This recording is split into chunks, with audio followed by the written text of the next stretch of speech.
There's no such thing as fear. When you put your focus into what you believe and what you're doing, I think fear will come last. Things that you know, do it better. Things that you don't know, learn.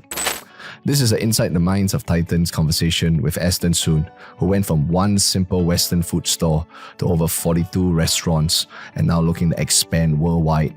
We talked a lot about how he did it, how he believed in his ability to do it, how he went from just a simple hawker to being a leader and an employer of 500 plus people, and his plans in the many changing environments of the restaurant and food business, and how he continues to stay motivated and want to add value to people via his food and beverage business. Please enjoy.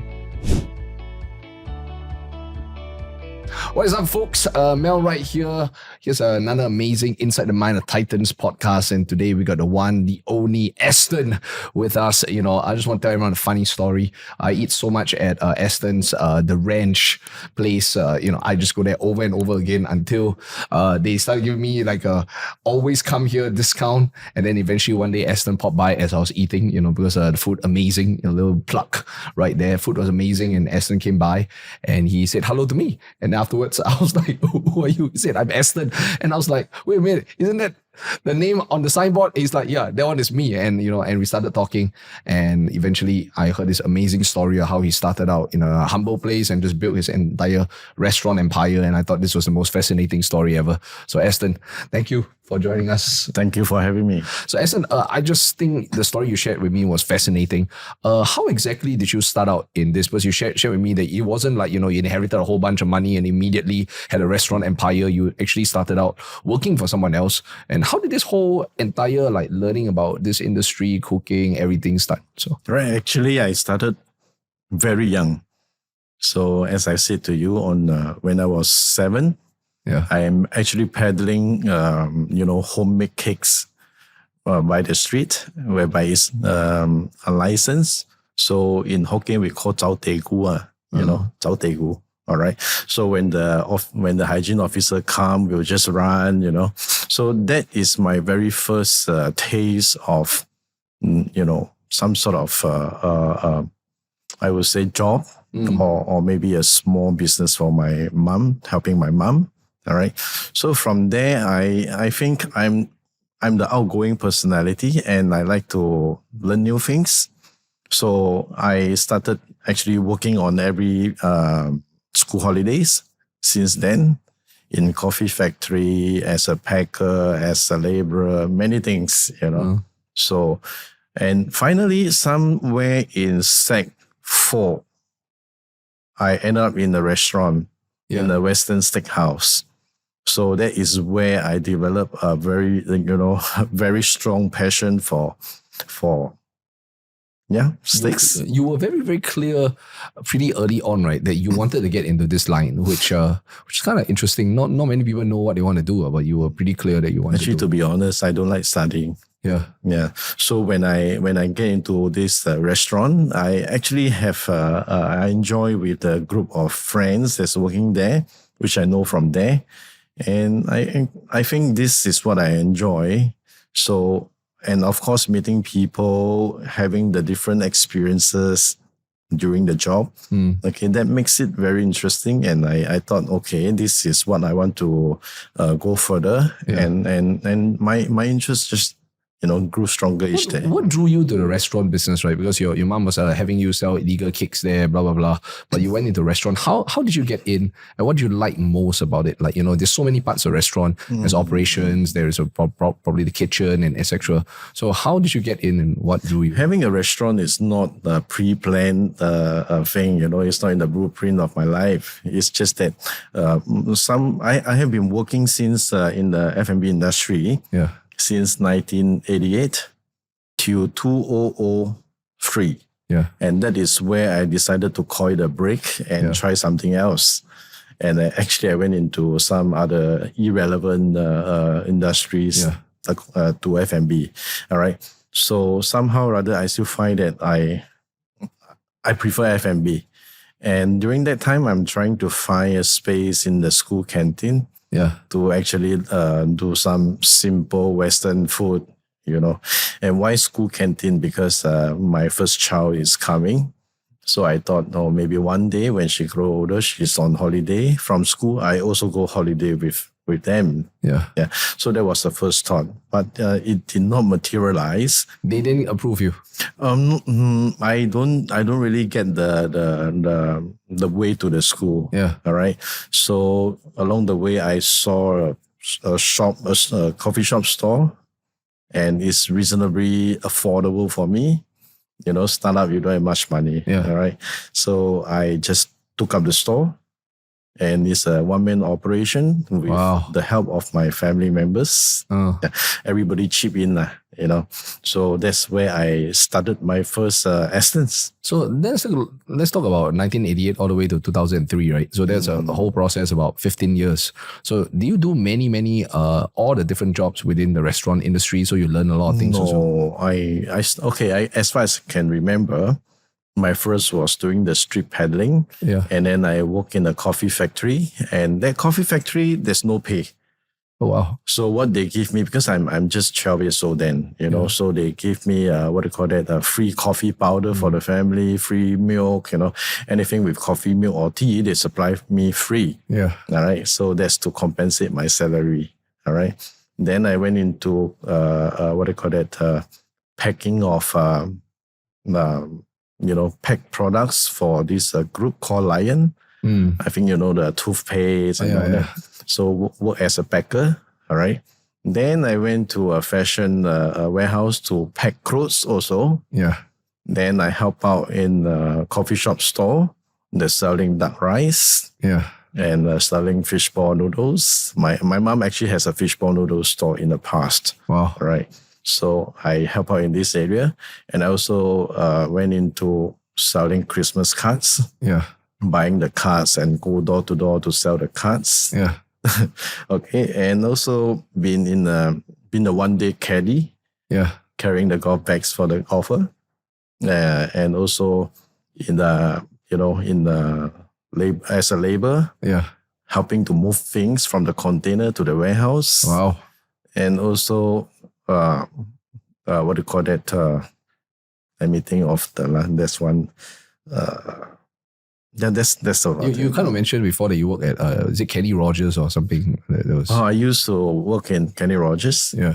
Yeah, used to. Yeah. Then after that, did you learn a lot of this? Because like when you first started your store and you were turned down by the school canteen or so, how did you know how to cook? What was your thoughts? Were you afraid that it would be like failure? You're not like super young already and it's like, because you seem to have only just worked for other people before. The school canteen didn't allow you to. So what was going through your entire Actually, mind? that time there's no such thing as fear, So of course, I work in the restaurants. I learn about the management skills, and of course, also how to manage food, manage people. But I think what actually propels me to, more cooking on my own is I have this curiosity in me that I want to know more about food. All right. So even I was working part-time, I actually buy things from the supermarket and try to cook. Despite in the earlier days, I really don't know much about cooking other than, instant noodles, fried egg, So since I work in a steakhouse, I just buy a steak and cook at home. And it turned out disastrous, Yeah, so I think it's the curiosity and the passion. I mean, it's interrelated, it's passion as well. That is where it got me going. And why I said no fear is that when you put your focus into what you believe and what you're doing, I think fear will come last. Yeah. Then what comes first if fear's last? What comes first is you are just thinking about getting it right. I mean, for me, I can't speak for everybody, but for me, I decided to do it. I want to do it right. I want to do my best. I want to make sure I achieve what I set out for. So what I set out for is not to have a restaurant. It's just to have a store. That was then, you know. So the coffee shop store was actually well received. Yeah. And were you surprised? Were you surprised? Did you know that they would like your food? Because because it seemed like you try and error, and like to get the formula of the food. So that's just remarkable. Because a lot of times people think like maybe you went for some certification, they teach you but it looked like you were trial and erroring most of the time until you kind of like hopefully figured something that people would like. Were you surprised that they like your food? I think I keep seeing regular customers coming back. That tells you something they are doing right. How much they like. Okay, that really depends on how they introduce the food to others. You told me there was someone that came like every day. I think there was back then I was in the Katong area. So there's this pub goer that actually goes to the pub almost every day. So before he goes to the pub, you come have a steak, or after he goes to the pub, you come have a steak. Either way. And this gentleman easily 4 times, 5 times a week. Wow. And then we also have, opposite neighbors that actually come by. There was one period she came by every day. Wow. For 1 whole month. For 1 month. So I was quite, amazed by that. So I have to ask her, wouldn't you feel bored eating this every day? So the answer was very positive. She, I like it, and you did it the way I want it. So that's it. So you self-teach yourself how to cook. You go up there, it's well received. Were you surprised by how successful the restaurant is? Well, sooner or later you told me after a while people kept coming, and after a while you were thinking I think it might be time to expand. Like, what was the entire thought process for you? You open, you do your best, then after a while it seemed like... Now, of course, I'm very happy that we got the recognition from the public, even the multiple awards that we have. I think what is important today and last time is one coffee shop store. Today we have multiple restaurants, multiple concepts. Yeah. The whole management changed, the whole ball game changed. So it's rather more complex now. Yeah. All right. And really it takes a lot of energy and a lot of more adaptability to the business climate, the market. Let's talk about a few things, right? So you start off, didn't get a canteen license. You start there and you're cooking. You're cooking what's the opening hours last time? Is it 7 days a week, morning, night, get a family to come and help? We actually, at the first store, the first shop, we actually started from 11:30 to 10 o'clock. But then I remember was World Cup. 2005. Was it 20? I think somewhere around there. There was a World Cup. So 2006. 2006. Yeah. So we were told to actually open late. So we start from 11:30 a.m. to 3:30 a.m. Holy shit. You not tired? I'm very tired. But if you ask me how I did it, I really cannot answer you. Because if today I imagine I'm doing it, I will end up, I will drop dead for sure. So you just cook steak, cook chicken from 11:30 to 3:30 in the morning? I mean, when there's orders, I'm manning the shop. So, of course, I'm doing the cooking. And then with the help from my family members and sometimes friends who drop by to support, So that's how days get by. And honestly, I didn't really thought of how big or how far we can go. Yeah. So we just do... I mean, as I was cooking, I check with every customers that I serve. How do you find a meal? Is there anything that you want to feedback?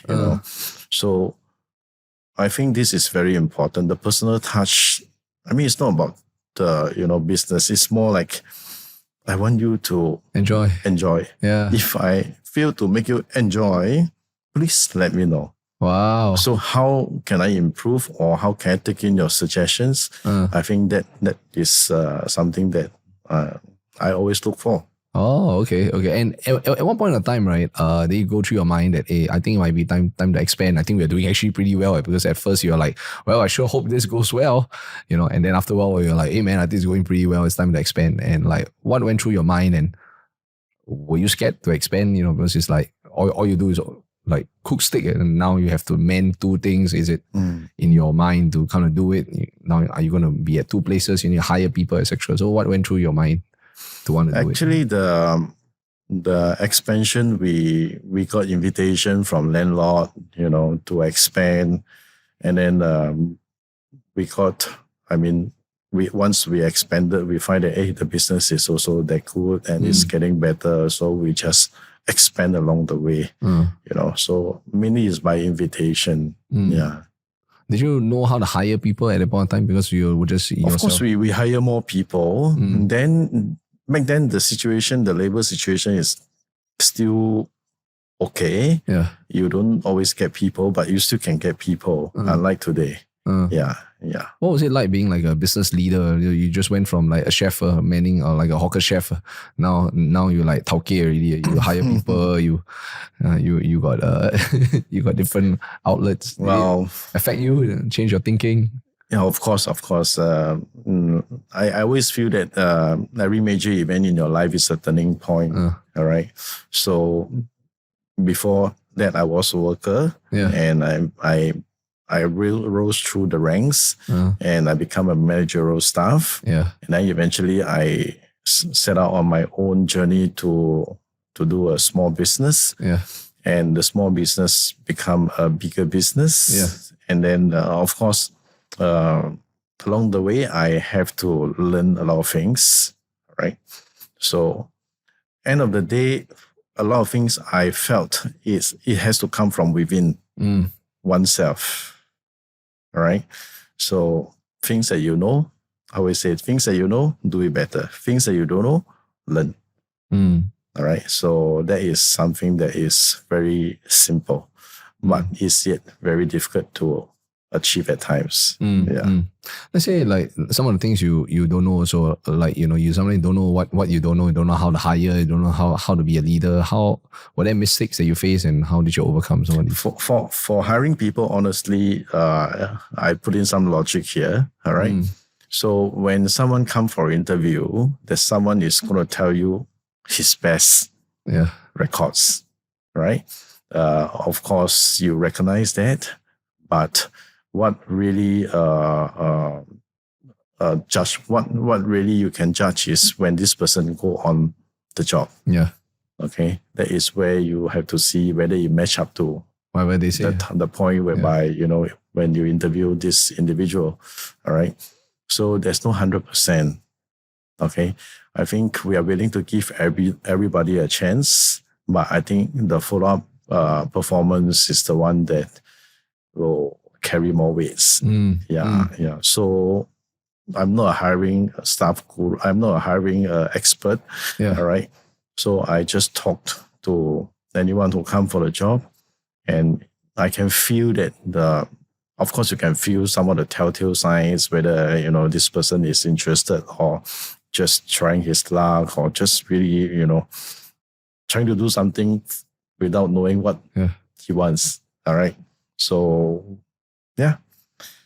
Wow. I think if I were to ask you also, at one point in time, like what makes a good restaurant? You mentioned just now, there are so many different moving parts also. It's like a team, people need to be able to be good at all the different areas, right? You need to have good ingredients. You need to have a good preparation. You need to teach other people how to cook well. So you need to like have that personal touch. So what makes a good restaurant and how do you develop Personally, I felt that, since I'm in the restaurant business, okay, a restaurant is about food, all right? And then the people that is coming for the food and also the people that are serving the food, all right? So like, for example, within the restaurant itself, we are just like a football team, all right, whereby you have the different various positions. All right, so everybody have to carry out their duties accordingly, and do it right. So for the customer that comes, all right, we must make sure that we provide them their expectations. Okay, like for example, you heard so much about this restaurant. When you go there, you want to be witnessing what you were told about. Yeah. Okay, so these are the things that we have to achieve. Wow. Let's take a look at the menu. So how do you know like what makes a good menu as well? Like, you go and ask the clients, you ask the customers, you adjust accordingly, right? I mean, you had something called double up also to give it to customers whatever they want more of. So how do you come up with the design of the? Well, you're referring to Aston's or the range? Whichever. For menu engineering wise, what we try to do is we try to cater to different age group and of course different liking. Like for example, in Aston's, we have fish, we have chicken, we have pork, we have steaks, we have pasta. So you come to this place, you can have more choice. Yeah. So I wouldn't say a good menu or bad menu, but I think it's where the direction of the restaurant, what they want to conceptualize. All right. There's some restaurant that just serve certain particular kind of food. Yeah. Like for example, a Japanese ramen shop in Japan. All right. They only do ramen because that is their specialty.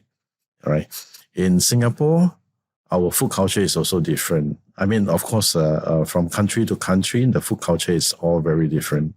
So Singapore, we tends to have a bigger choice, more varieties. Yeah. How did you come up with the idea after a while? So you open a few more Astons and they're successful. How do you come up with making it either express, like a higher class one and all the different tiers one? How did that idea so for Astons in the earlier days, the first shop is called Aston Specialties in a coffee shop. Yeah. But then when we go into the restaurant, and restaurant pricing is different from the coffee shop store. Yeah. Because the operating expense and also, the operating cost is totally different. Yeah. So though it's the same product, but in the restaurant, it's a heavier costing. Yeah. And that's why I study, it's just like taking the airline, you buy an air ticket. There's always a budget airlines. There's always economy class, premium economy, business class, and first class. Yeah. So I thought, what's the difference between express and in the restaurant? Express, you actually share tables with anyone that is coming to the table, and the environment is probably non-aircon, and then it's pretty. I would say uncomfortable if the weather is very hot, and then you don't have the nice comfort in dining. All right, so that's where Aston's come in. We solve the ambience issue. Yeah. All right. It's compare a restaurant and a coffee shop store. Definitely, there's a difference. Huge difference. Yeah. So people don't mind paying a little bit more, even if it's the same food. For just like you don't mind paying a little bit more, having the same plane to the destination. For better experience. Yeah, of course, better comfort, Yeah, wow. And then at what point in time did you move beyond just the steak business and the different tiers also, right? Because it's kind of interesting. You start out cooking, then you normally open different outlets, you now open different tiers. Then later you even branch off into other industries besides steak. So at what point in time do you think, why only do steak? Why not do other kind of stuff? Because I know you got a ton of restaurants. Is it 39 or 40 right now? Is it? Now 42. 42, right? And it's all it's not just Western food now. So what gave you the guts to go into other industry, other food genres beside Western? Okay, I think I have this bad habit, and this habit is curiosity. Okay. I love to eat. All right. So Western food, of course, that's how I started. Yeah. And I learned more about the industry, in the F&B industry. I meet different people.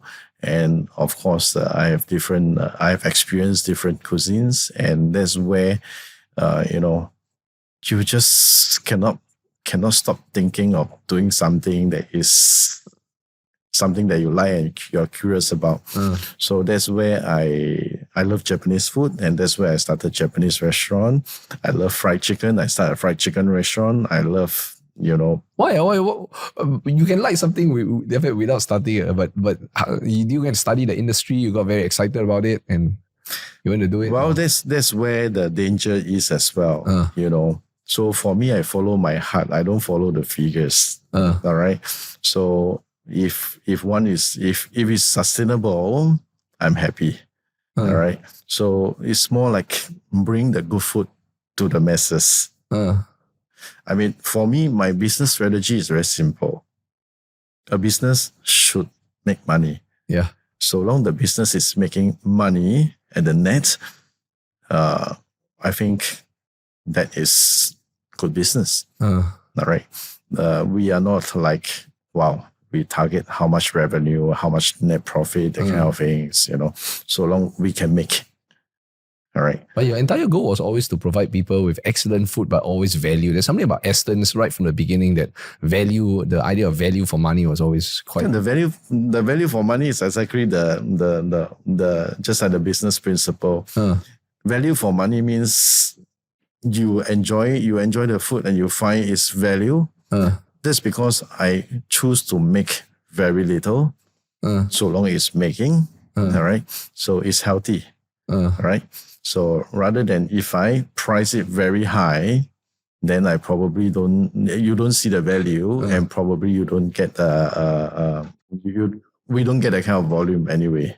Was it the philosophy right from the beginning that you always wanted good food, very nice tasting food, but for everyone who can enjoy? Well, some of the people go for Michelin, I don't care. This steak is $300, I don't care. But was that your starting philosophy? Well, starting is basically just to give the best of my cooking and find the best ingredients I can and create as much value as I can. And I think the guests, my customers will be the judge. All right.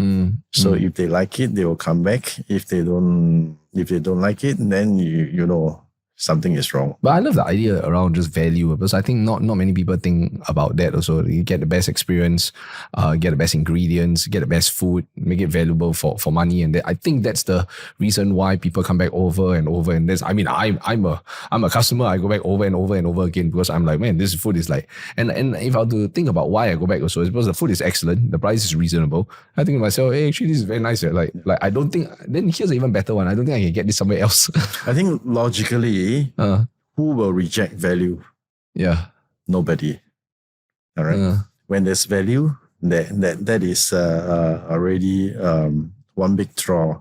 But there are occasions, there are times whereby, there's other expectations than value. For example, you want to entertain a very huge business client. Even how value my food is in Aston's, is probably not the right ambience. Yeah. All right. Yeah. So it also depends. Yeah. Wow. What's the big plan here? You started out as a canteen operator, then never got the license, and now you're in charge of 42 restaurants. Did you ever think that you will get here? This is like I'm quite sure there's no way when you started that first Katong outlet you would ever think you will be here today. Never. Until today, I look back, it's wow. It's quite a long journey, and of course, having more restaurants now, you have more challenges. Yeah, more problems. I wouldn't say headache, but it's challenges. Yeah. So, like for example, labor shortage. For example, the ever changing economy landscape, especially the F&B, and also the technological transformation in our everyday life. All right. So a lot of things has changed. All right. So it's how you adapt to the changes, and best of all, if you can anticipate what is coming next, that's even better. Yeah. Yeah. So how have you managed to evolve from just operator all the way to now leader of so many people? Like, every restaurant probably has like 10. So there's your employee count that must be at least 400, 500, 600 people. 500 plus. Yeah, and then you are like, it's different. Of course, one person cannot do all the job. Yeah, but one person cook is different than you manage 500 people.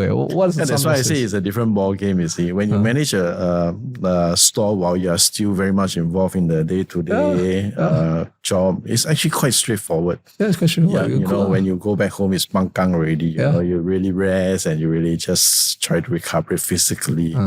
But the job having more restaurants when you're having more to deal with, particularly humans, right? That is where your brain energy is seriously drained off. So I think that is where it's a different thing. How do you handle? I put it this way, okay? When you are working in the restaurant or working in a coffee shop store, physically demanding. Okay, but when you manage a business of a certain scale, it's mentally demanding. Mentally, yes. Yeah. So you have to, for me, the good thing is I'm very positive with everything. So I don't really find that that difficult, put it this way. Yeah. Wow. What are some secrets of managing 500 people? No secrets. No secrets. I think I would say if the only secret I have is never stop learning. Okay? Whoever you're talking to, or whatever the person's identity is, never stop learning. Yeah. So you learn from anyone and everyone. Okay? Because there's so many people on earth. Everybody have their own history. You may be surprised that you're talking to this person that, it seems out of place, but you're talking to him and he may be somebody kind of things, So I feel before you do anything, whether is it business or even studying or anything, first you need to be very positive. And one of the difficult things is that how can you still be positive when the whole world is negative? All right. I think that needs a very strong will. Okay. So you have to motivate yourself. All right. And for me, the most simple logic to that is that, of course, you can choose to be negative, but will you ever be paid for being negative? Never. But on the contrary, if you are positive, you probably don't see the result now, but it may comes a bit, and one day. Were you always a positive person, like from young? I have to say, the people around me felt that I am. My family members felt that I am, and personally, I felt that I am. So I am a positive person. You use the word logic a lot when it comes to like making business decisions and the way you think. How does logic factor for you? Like, what does business logic mean? How do you think logically without being too emotional? So you told me, like, in terms of managing people and making a lot of decisions, you use the word logic. Like, how does that factor? We are all humans. All right. Today we are still talking. Or rather, I would say that I'm still talking about logic, because that logic can be from the thinking of myself. How I look at things. But in future, when you comes with AI, the logic comes from the digital world. All right.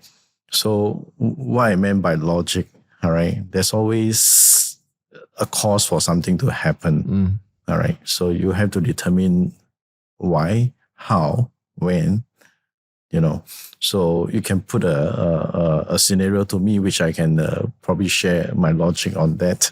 You can just quote me one incident and then I can try to. Let's say at a restaurant you have you have a manager that seems to be underperforming. Then how will you use logic? You just think about why is this happening? Okay, so that's a very good question. So if this manager is underperforming, the logic is straightforward, If he is being paid and he's underperformed, and you have to ask yourself, you have already made an investment on this individual. All right. The first logic is, do you want your investment to go straight away evaporated? If yes, means you actually fired the person. So whatever he has been earning for the past, you invested on him for the past period of time is gone totally immediately. All right.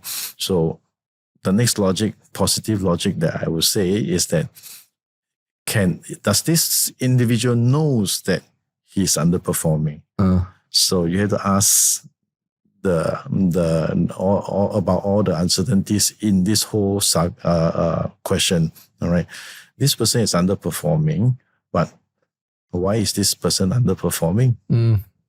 All right, so maybe he doesn't know that he's underperforming. Maybe he's been encouraged to underperform. Maybe he's following the crowd. Maybe he is like that. So there's many possibilities. Maybe. Yeah. Correct. So the logic is I will pursue all the maybe and see what and make my judgment how to treat all the maybe. All right. So one of the things is that talk to the individual that is underperforming. Okay. And understand why. And probably there needs to be some counseling or training or so forth, So that process is actually a salvaging process. Can you salvage this individual? Can you prime him to perform, the kind of things until you feel that this is really beyond salvageable means. Then, of course, you have to waste your investment, but it's also to be good for both parties because if he's underperforming, he won't go far in your company. Yeah. All right. So it's better you tell him that, face the fact. All right. And you have to release him and give the opportunity to somebody else. All right. Then I say, look, also like, what's your view on now you have 42 restaurants? Is the goal to expand even further with curiosity and go into like as many things? Is it to consolidate? Is it to adapt? Like, you talk also about adaptation within the restaurant business. What are some of the adaptations and challenges and things you see? Like what lies ahead for you? More, bigger? So, for me, I always look at the whole world as one country. All right. So Singapore is one small district. Malaysia is another district, but it's all fall under one country. Oh, wow. All right. So in other words, there's only one country, which is the planet.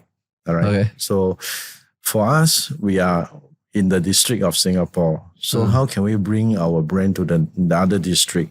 Oh, wow. Right? So that's where we aggressively try to showcase our brand in franchising and so forth. So if you ask me personally, of course, it's nice to bring the brand to as many countries as possible. But before you actually embark on that, a lot of homeworks need to be done. Yeah. Yeah. Wow. Yeah. So it's not just 42 restaurants now. Now the whole goal is to go international and go different places. We hope we hope that's whatever I can do, whatever I can achieve, I try. What drives you? Clearly, you have made probably decent amount of money. Maybe 2-3 outlet, you make more than enough money to live well, And some people say, 2-3 outlet, live well, everything paid for, drive a nice car, that's it. You can do 42, then 42 already different industry, different food genre, and now go bigger. Why you do this to yourself? I'm still young, Explain a bit. Because it's not just about the money, right? Some people just do it. So I can pay bills, stay in a nice place, cannot. But hey, what it has got to do with people, all right? So if your staff work with you, you can be contented and say, okay, I have enough. But you think that the staff will be enough? Will they be contented to where they are? So I think end of the day, like I said, when you have only one shop, two shop, you can have that mentality. Okay, I'm contented. That's it. All right. But when you grow further, there's more people in your payroll. Yeah. There are some who are contented, but there are some who are actually looking for a career, and there are some who wanted to, who are also very positive, who want to take all the challenges and go a long way with the company. All right. So I think it's not about myself anymore. All right. It's more about the livelihood of everyone. All right. How can we create the wealth, not just for the stakeholders, but also for everybody. So there's always small gains and big gains. Okay, for example, when we have franchise stores overseas, okay, one of the small gains for any ordinary worker and ordinary staff is that they probably have the chance to experience Aston's, how is it like in the foreign land, foreign district, I would say. All right. So to that kind of things is not what money can buy. If you don't make that move to happen, all right, your staff will never be able to experience that journey. I feel that as I listen to you, right? I mean, the whole restaurant and the food thing is one thing, but it's always been about people, it's about creating the best experience and best value for the clients. And then, creating the best experience and best value for the team also, the people that work for you. You've always, your vehicle is through food. Some people do it through education, some people do it through technology, but it's not been about food. It's always been about people. It's always been about the clients, the customers, it's always been about the team. It's always been about everyone working together for a common mission. And it's always been about how can we bring a quality food to even more people? It's very, I would say if you ask me if I'm when will I be contented, I don't think I can say I'm contented, but I'll be very happy. Customers is happy, my staff is happy, my supplier is happy, everybody is happy. I'm happy. I think that is the biggest wealth. Because you cannot buy happiness. All right. So it takes a lot of planning, a lot of hard work, a lot of strategy, a lot of involvement to make all this happen. So as of now, you ask me 100% of customers that come to our establishment, how many percentage are really happy? It can be 60%, 70, 80, 90, 95. But I can guarantee no 100%. All right. So we try to, even we know that it's 80% or 85%, we try to bring up to 87, 88. I mean, you just have to keep trying to bring it up. We have to take every comments, every feedback seriously and try to improve on that. And we have a very rigid response system that when the feedback is being received, an investigation is carried out straight away. Wow. So it's a lot of care about creating the best experience for the clients. I think that's a huge philosophy from what I hear. I put it very, very simple. You go to a hawker store in the coffee shop, in the hawker center, okay? Those aunties or uncles or mom and pop store, they're very genuine. All right. You only spend $5 or $4 or $3, but the way they serve you, you can feel the difference as compared to many of the restaurants.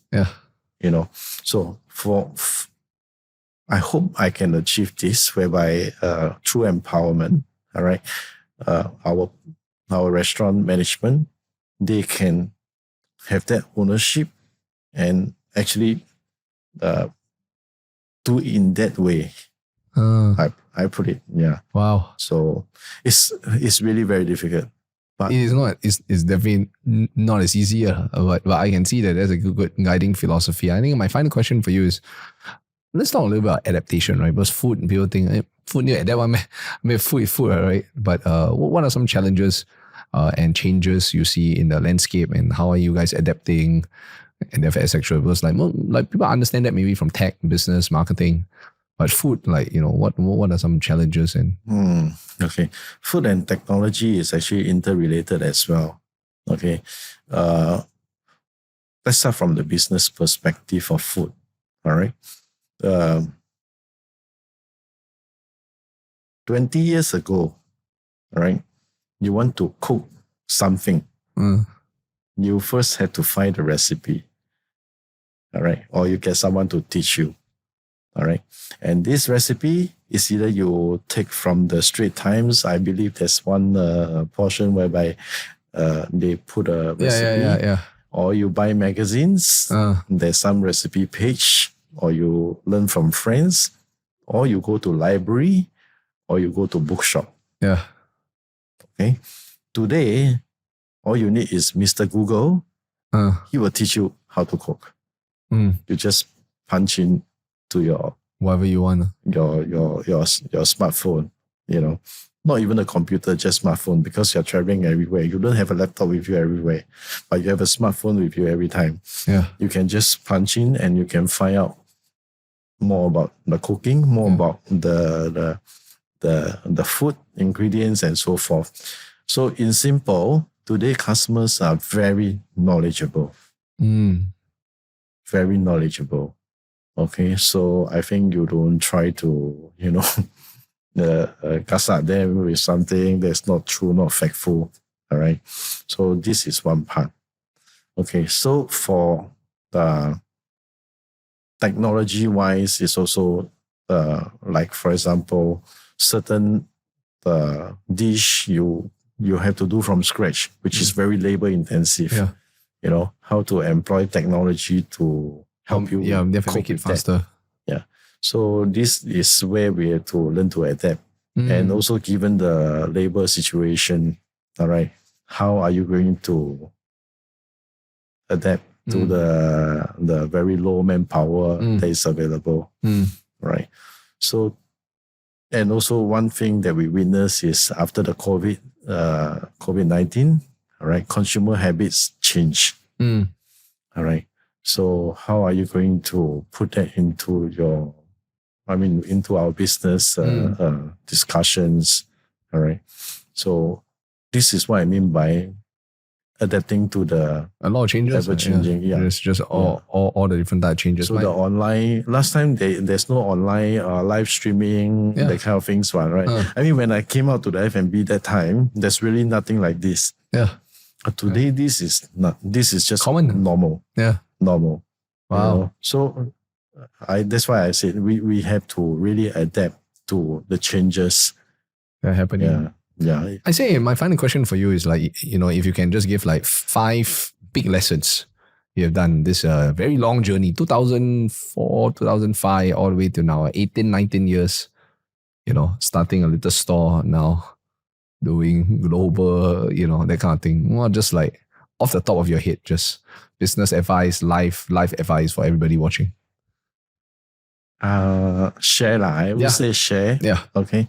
I think the first thing is believe in yourself. Because if you don't believe in yourself, nobody's going to believe you. Right? So you have to have a strong belief. All right.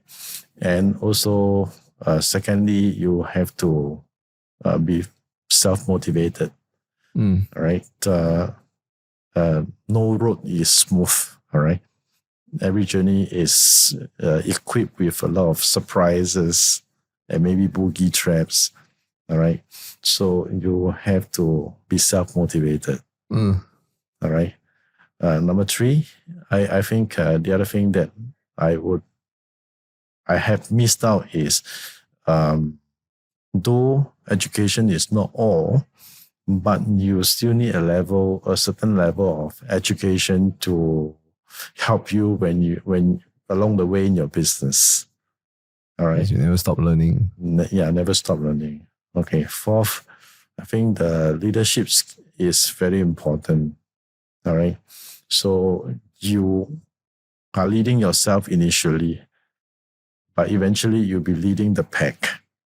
All right. So you really need to possess that leadership skills, And number 5, I mean, there's a lot more, but I just share. Yeah, just as many as you feel like. Yeah. So the other part is that the willingness to listen to others, right? Because by listening, you probably will get more insight into why things happen this way or that way. All right. Never jump into a conclusion. All right. Always listen first. All right.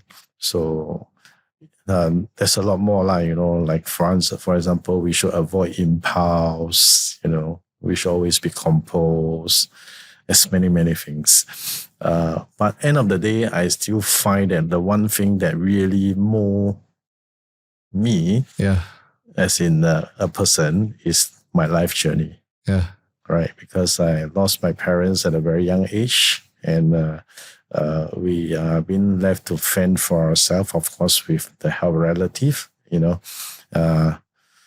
and also, yeah, like I say, everybody's journey will prep the individual, for all the things that they have to overcome. For all the things that's coming ahead. Yeah. Wow. Yeah. Wow.